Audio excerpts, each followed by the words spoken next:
Voilà, quand on vous dit que sur le village des recruteurs, eh bien les rencontres, ça marche, ça fonctionne et parfois ça se transforme. Eh bien on va en avoir une illustration concrète avec Eric Tavard. Donc là on est dans le secteur du BTP, vous êtes directeur de secteur chez SFIC. C'est une enseigne de négoce de matériaux de seconde œuvre. Bonjour.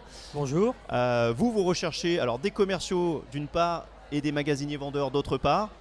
Et ce matin vous avez fait une belle rencontre. Oui, alors effectivement, c'est une anecdote qui m'est arrivée il y a à peu près 20 minutes. Nous sommes actuellement à la recherche de commerciaux pour notre agence de Lyon Sud.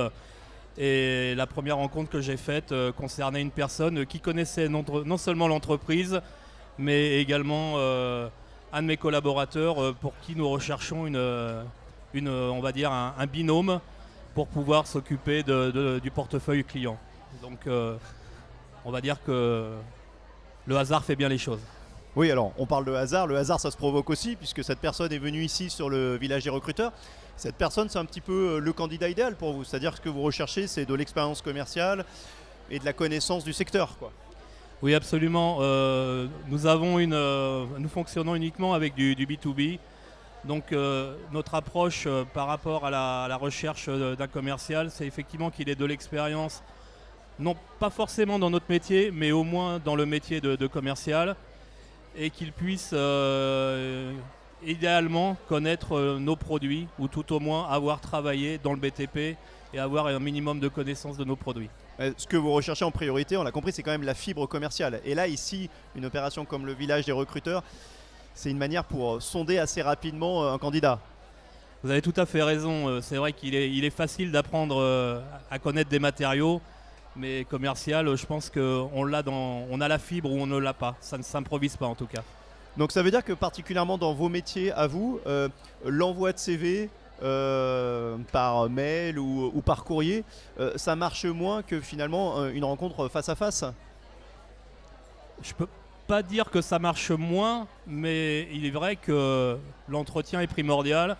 Le CV, c'est une base d'approche, c'est ce qui va nous permettre de définir et de réaliser des entretiens, et après effectivement l'entretien c'est ce qui transforme. Parce que vous me disiez le dénominateur commun aux différents postes que vous recherchez, que ce soit magasinier, vendeur ou commercial, c'est la relation client. Comment on jauge en quelques minutes ici une bonne approche, un bon candidat? Je pense qu'avant tout c'est le sourire, c'est la façon de s'exprimer, c'est l'ouverture, et puis l'écoute, c'est très important. J'ai une anecdote également d'un candidat que j'avais reçu qui a passé 1h30 à me parler sans m'écouter. Ça a été un calvaire pour moi. Mais d'autant que vous êtes sur un secteur particulier et sur une approche B2B, donc ce sont des commerciaux qui vont aller voir des professionnels. Donc j'imagine qu'il y a une relation de fidélité qui s'instaure. C'est peut-être voilà, moins simple que sur du B2C. On est dans une relation qui dure effectivement. Le client qui vient chez nous, c'est un client que l'on connaît, c'est pour certains un copain, voire un ami. Et la relation humaine est très très forte, effectivement. Un jeune qui sort de l'école, qui a envie, qui transpire l'envie, la motivation, il peut vous convaincre de l'embaucher? Alors, je pense que oui, sans problème. En tout cas, on lui laissera sa chance, il n'y a aucun problème. Est-ce qu'il faut avoir un intérêt particulier, une appétence pour le secteur du BTP? Un minimum, oui, parce que malgré tout, ce sont des matériaux qui ne font pas forcément fantasmer, on va dire. Donc il faut on quand parle même... de quoi? On parle de laine de verre? On parle de laine de verre, on parle de plaques de plâtre, on parle de rails, de montants, donc de produits métalliques. Bon, c'est vrai qu'on n'est pas dans la haute couture, mais l'attrait pour le BTP, pour les matériaux, pour le bricolage par exemple, est un atout tout à fait intéressant pour nous.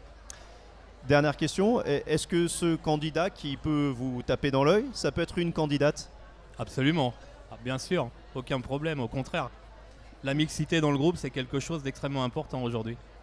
Et une femme qui va avoir pour client des artisans, par exemple, ça marche? Écoutez, sachez que dans mon périmètre, j'ai 3 chefs d'agence féminines, j'ai des commerciales féminines itinérantes, et ça fonctionne très bien, très très bien. Je dirais même que quelquefois ça fonctionne mieux qu'avec les hommes. Ok, le message est passé. Merci beaucoup Eric Tavard, donc Je vous remercie. l'enseigne SFIC dans le négoce de matériaux seconde œuvre. Une interview à retrouver sur notre page Facebook et YouTube, le village des recruteurs. Merci beaucoup. Merci à vous.